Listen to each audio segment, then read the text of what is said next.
నువ్విలా మొండిగా మాట్లాడితే అది నీ ఒక్కదానికే కాదు, మన కుటుంబానికే నష్టం. ఈ ఇంటికి కళ మన వింధ్య. తను కన్నీళ్లు పెట్టుకుంటే ఈ ఇంట్లో ఎవ్వరూ సంతోషంగా ఉండరు. ఆ కన్నీళ్లు బాధ తాత్కాలికం. నాకు నా వాళ్లే ముఖ్యం.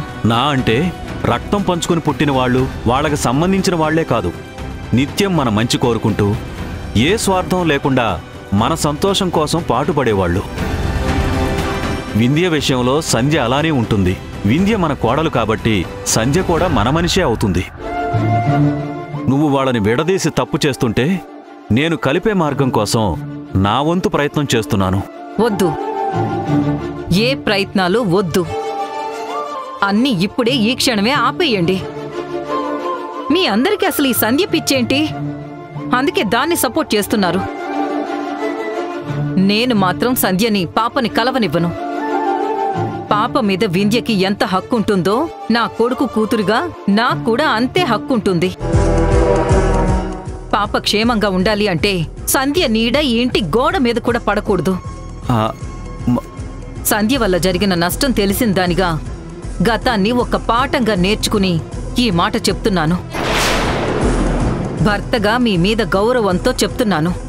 ఇక నుండి ఈ రాయబారాలు, మధ్యవర్తిత్వాలు మానుకోండి. వాళ్ళిద్దరి స్నేహం వల్ల ఈ ఇంటికి జరిగే లాభం కన్నా జరిగే నష్టమే ఎక్కువ. ఇంకొకసారి వాళ్ళని కలపాలని ప్రయత్నించినా, అలాంటి ఆలోచనలు వచ్చినా ఊరుకునేదే లేదు.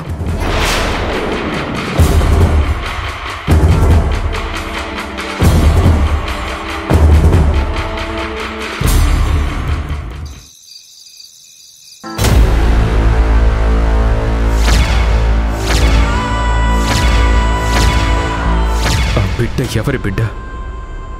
పేగు తెంచింది మీరా, సంధ్యనా? మీ పాప వల్ల మా మధ్య దూరం పెరగకూడదని హెచ్చరిస్తున్నాను.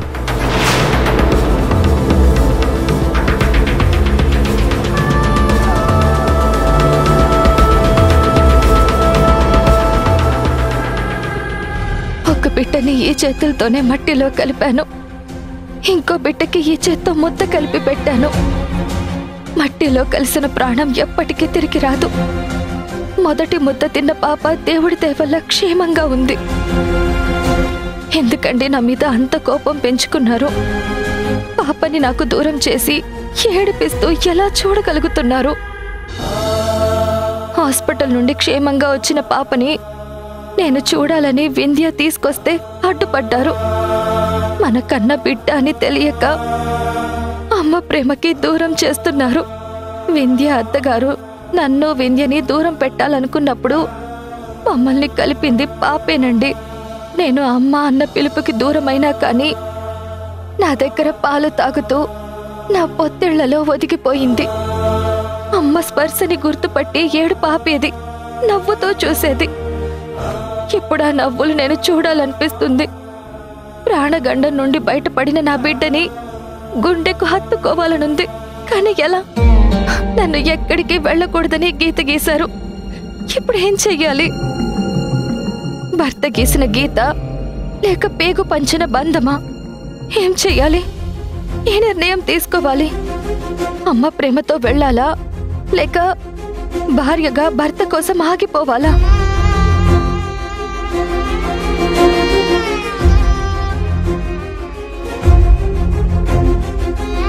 వెళ్తాను, వెళ్ళాలి.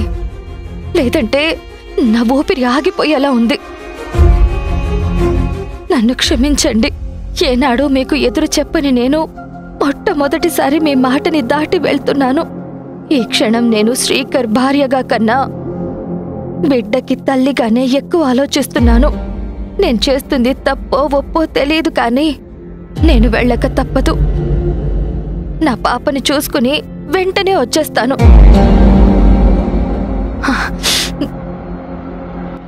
నన్ను క్షమించండి.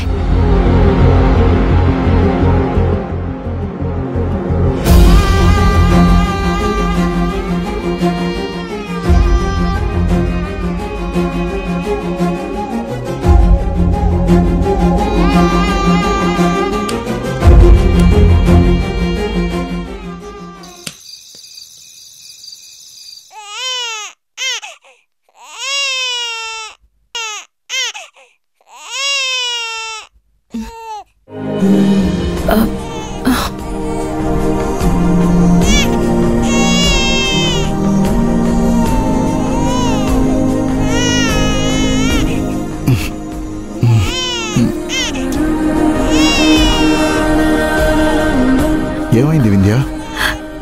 తెలీదండి, నిద్రలో లేచి ఏడుస్తుంది. కాసేపు నేను ఎత్తుకొని తిప్పనా? నిద్రపోతుందేమో. పర్లేదు, మీరు పడుకోండి, నేను ఎత్తుకుంటాను.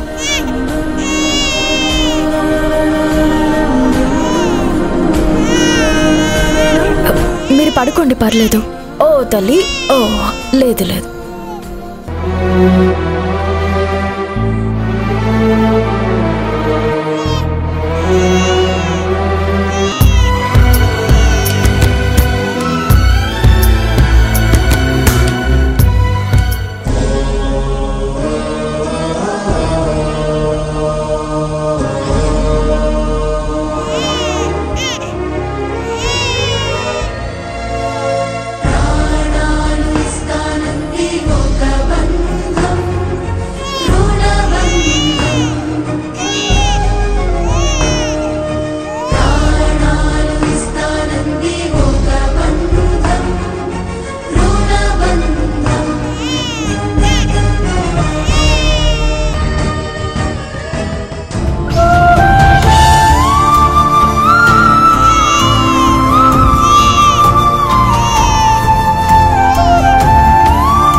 ఒక్కసారి పాపని చూడొచ్చా?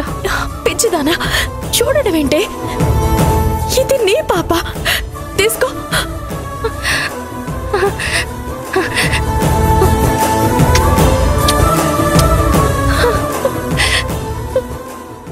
నిన్ను చూడకుండా ఉండలేను తల్లి. అడ్డుగోడలన్నీ బద్దలు కొట్టుకుని వచ్చాను. నేను చేస్తున్న పనికి నాకు తిట్లు తప్పవని తెలిసి కూడా నేను తప్పక వచ్చాను. నువ్వు నా ప్రాణం తల్లి.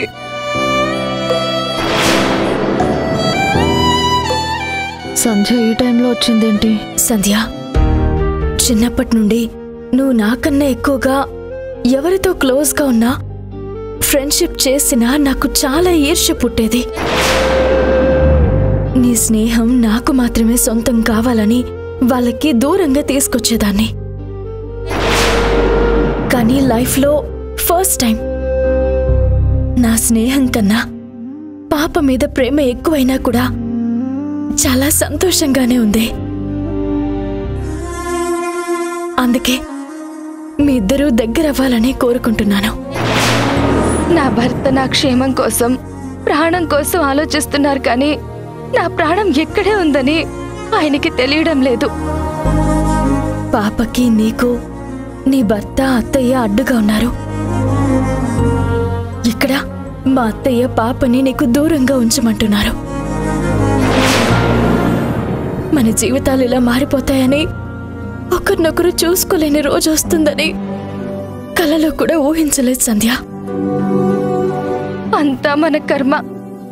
అన్ని బంధాలకి పరీక్ష పెట్టే దేవుడికి మన స్నేహం అతీతం అనుకున్నాను, కానే కాదు. శిక్షలు పరీక్షలు మనకు కూడా తప్పట్లేదు.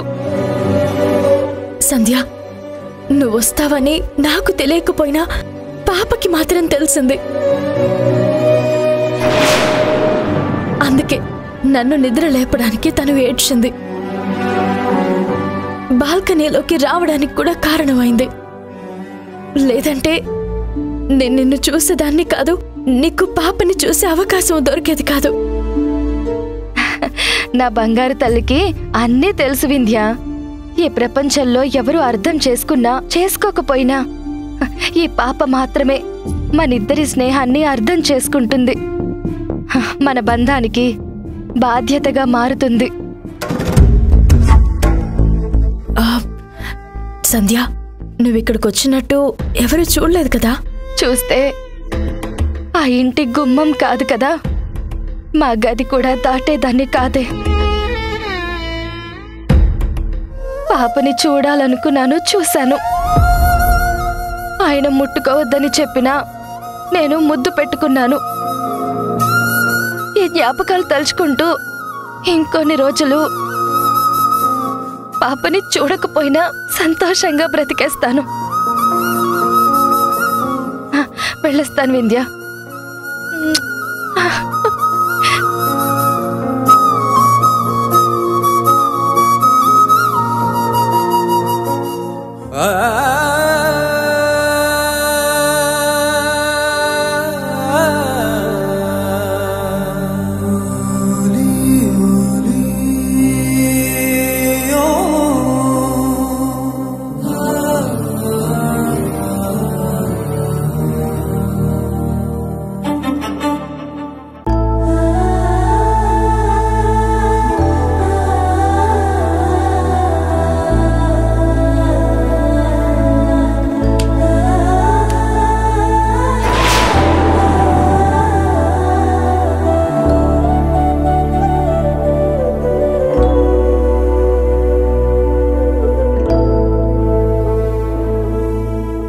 వీళ్ళిద్దరి మాటలు వింటుంటే స్నేహానికి మించిన సీక్రెట్ ఏదో ఉందనిపిస్తోంది.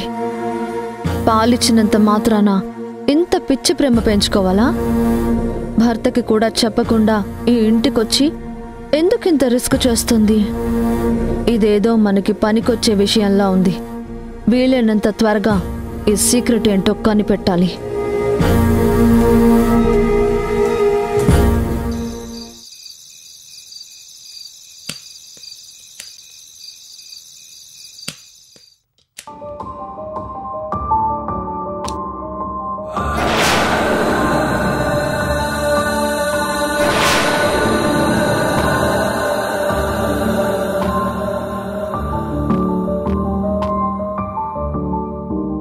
ఆగు. ఎక్కడికి వెళ్ళావు సంధ్య?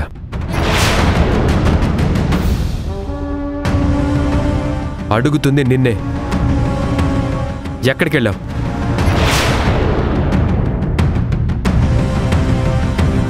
పాపని చూడ్డానికి. వెళ్ళొద్దని చెప్పినా ఎందుకు వెళ్ళావు?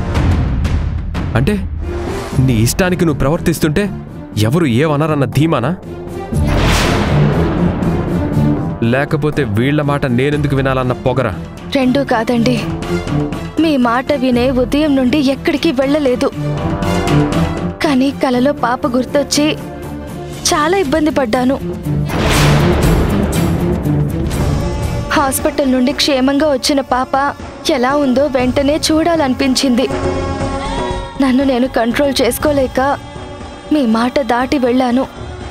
నన్ను క్షమించండి. నీకు తప్పు చేసి క్షమాపణ చెప్పడం తేలిక, భర్త గీసిన గీతలో నిలబడ్డం మాత్రం చాలా కష్టం. అది పాప కోసం, అంతేనా? స్నేహబంధం తప్ప ఏ సంబంధం లేని ఆ పాప మీద పిచ్చి ప్రేమ పెంచుకోవద్దని చెప్పాను. అయినా ఎందుకు అర్థం చేసుకోవడం లేదు? చాలా బలమైన కారణం ఉంటే తప్ప నువ్వు నాకు నచ్చని పని చెయ్యవు. నిజం చెప్పు, పాప విషయంలో నా దగ్గర ఏమైనా దాస్తున్నావా?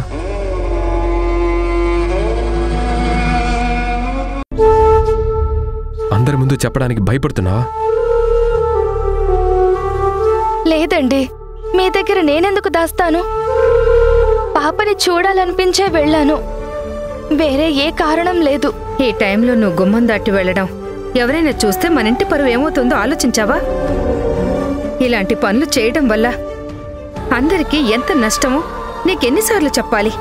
ఏ భాషలో ప్రాధేయపడాలమ్మా? ఇప్పటికే నీ రాకపోకల గురించి వీధి మొత్తం కూడా ఎక్కువస్తుంది. అయినా నువ్వు అదుపులో ఉండకపోతే ఎలాగమ్మా? ఎవరూ చెప్పకుండానే ఇంటి బరువు మోస్తున్న దానివి. మా కోసం ఈ ఇంటి పరువు కాపాడలేవా? అత్తయ్య, దయచేసి అలా మాట్లాడకండి. ఈ ఇంటి గౌరవాన్నే ప్రాణంగా భావిస్తున్నాను. కావాలనే నేనెందుకు అలా చేస్తాను? అన్నీ తెలుసు కాబట్టి ఇలా మాట్లాడుతున్నాను. సంధ్యకి భర్త మాట లెక్కలేదు, అత్తంటే గౌరవం లేదు, ఆడపడుచు భవిష్యత్తు గురించి బాధ్యత లేదు. కేవలం వింధ్య పాపుంటే చాలు. కాదండి, దయచేసి అలా మాట్లాడొద్దు. నాకు మీరంతా ముఖ్యమేనండి. అందరిలో మేము ముగ్గురం ఉండవని మాకు తెలుసు.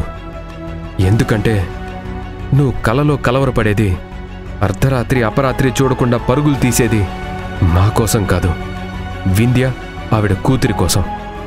లేదండి. వద్దు, నీ కన్నీళ్లతో నా కోపాన్ని కరిగించాలని చూడొద్దు. ఫైనల్గా నిన్ను అడిగేది చెప్పేది ఒకటే. నీకు వింధ్య తన పాప కావాలా లేక మేం కావాలా?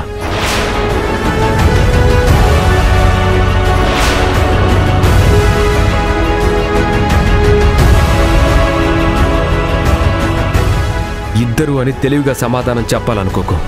ఒకరిని మాత్రమే ఎంచుకో, ఇంకొకరిని దూరం చేసుకో.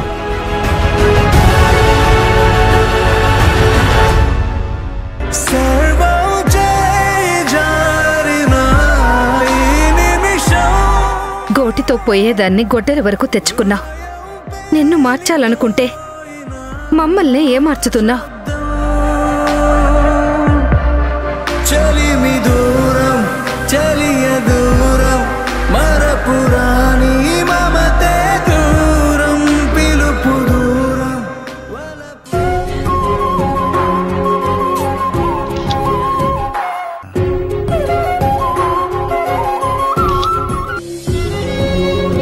శ్వేత, ఆ ఫోన్ ఏంటి? ఇది నా ఫ్రెండ్ ఇచ్చిందమ్మా. ఫ్రెండా?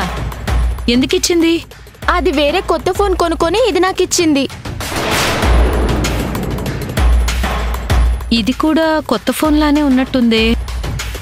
పైగా ఖరీదు కూడా ఎక్కువగా ఉన్నట్టుంది. ఇంత ఖరీదైన ఫోన్ ఇచ్చే ఫ్రెండ్ ఎవరు? ఎవరంటే నీకెలా తెలుస్తుంది? కొత్త కాలేజీలో కొత్త ఫ్రెండు. నేనంటే చాలా ఇష్టమని చెప్పి నాకు గిఫ్ట్ ఇచ్చింది. పరిచయమై కొద్ది రోజులు కూడా కాలేదు, అప్పుడే ఇలాంటి గిఫ్ట్లు ఇస్తుందంటే దాని మనసులో ఏదైనా అవసరమైనా ఉండుండాలి, లేదా తప్పుడు ఉద్దేశంతోనైనా ఇచ్చి ఉండాలి. ఆ అమ్మాయి ఫోన్ నెంబర్ చెప్పు, నేనిప్పుడే మాట్లాడతాను. అడుగుతుంది నిన్నే, ఫోన్ నెంబర్ చెప్పు. ఏంటే అంత ఆలోచిస్తున్నావు? అంటే నువ్వు చెప్పేది నిజం కాదా? ఈ ఫోన్ నీ ఫ్రెండ్ ఇవ్వలేదా? తప్పు చేస్తేనే అబద్ధాలు చెప్తారు. నా దగ్గర ఏం దాస్తున్నావు? మాట్లాడు శ్వేత.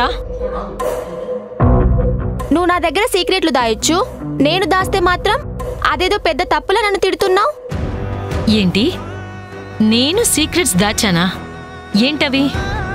సంధ్యా వింధ్యల గురించి నీకేదో సీక్రెట్ తెలుసు, అది నాకు చెప్పావా? ఒకరోజు ఎవరింటికో పుట్టినరోజు పార్టీకి వెళ్ళావు. అప్పటి నుంచి టెన్షన్గా ఉన్నావు. కారణం నాకు చెప్పలేదు. ఇంకో రోజు మౌనిక మన ఇంటికొచ్చి అంత పెద్ద గొడవ చేసినా సరే అప్పుడు కూడా నువ్వేం మాట్లాడలేదు. నువ్వు నాతో ఓపెన్గా ఉంటేనే కదమ్మా నేను కూడా అన్నీ చెప్పగలను. నీకేమైనా పిచ్చి పట్టిందా? నేను నీ చేతిలో ఉన్న ఫోన్ గురించి అడుగుతుంటే నువ్వేంటే సంబంధం లేని మనుషుల గురించి మాట్లాడుతున్నావు? సంధ్య వింధ్యల గురించి కానీ, మా మధ్య ఏముంది అనే దాని గురించి కానీ నీకు తెలియాల్సిన అవసరం ఏముందే? అవసరం కాదమ్మా. మా అమ్మ నా దగ్గర ఏం దాయదని ఎప్పుడూ నమ్ముతాను. ఆ నమ్మకంతోనే అడిగాను. వద్దు శ్వేత, ఈ విషయాలకి నువ్వు ఎంత దూరంగా ఉంటే అంత మంచిది. ఇంకెప్పుడు ఈ విషయాల గురించి మాట్లాడుకో. నాకు తెలిసిన నిజాల్ని నాతోనే సమాధి కానివ్వు.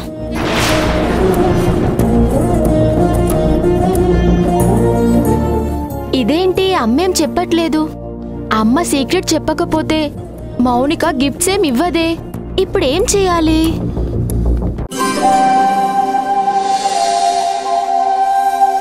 ఏమండి కాఫీ?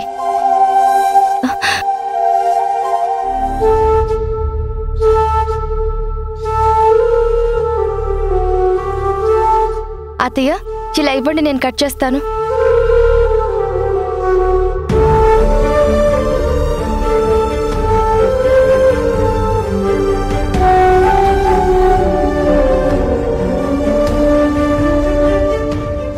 శ్రీజ, నువ్వైనా నాతో మాట్లాడతావా?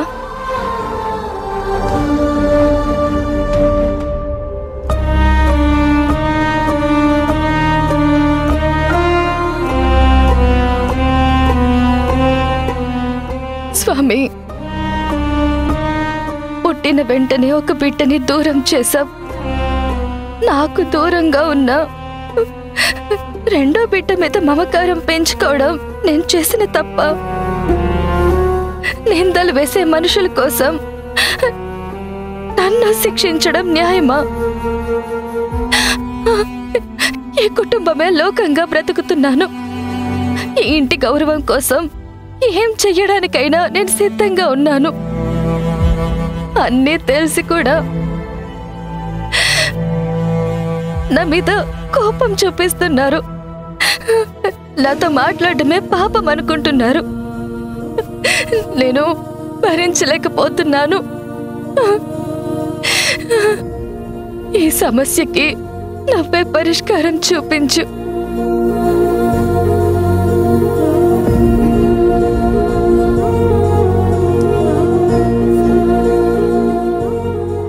అన్నయ్య, మనమెవ్వరం మాట్లాడకపోవడం వల్ల వదిన చాలా బాధపడుతోందన్నయ్య. వదినని అలా చూస్తుంటే పాపం అనిపిస్తుందన్నయ్య. నా కోసం ఒక్కసారి వదినని క్షమించవా ప్లీజ్? మీ వదిన కన్నీళ్లు నీ కంటికి కనిపిస్తున్నాయే కానీ నా బాధ ఎవ్వరికీ అర్థం కాదు. వద్దని చెప్పిన పనులు చేసినందుకు మీ వదిన వల్ల అమ్మ చాలాసార్లు బాధపడింది. లోకు కట్టే అవకాశం బయట వాళ్ళకి ఇవ్వొద్దని చెప్పింది. అయినా సరే మీ వదినలో ఎలాంటి మార్పు లేదు. అన్నయ్య, ఈసారికి క్షమిస్తే నెక్స్ట్ టైం మారే ఛాన్స్ ఉంటుంది కదా. మనం సైలెంట్గా ఉండటం సొల్యూషన్ కాదేమో. చూడు శ్రీజ, నీకు విషయం పూర్తిగా తెలీదు. ఈ సమస్య లోతు కూడా అర్థం కాదు. అనవసరంగా ఇందులో జోక్యం చేసుకోవద్దు. లోపలికి వెళ్ళు.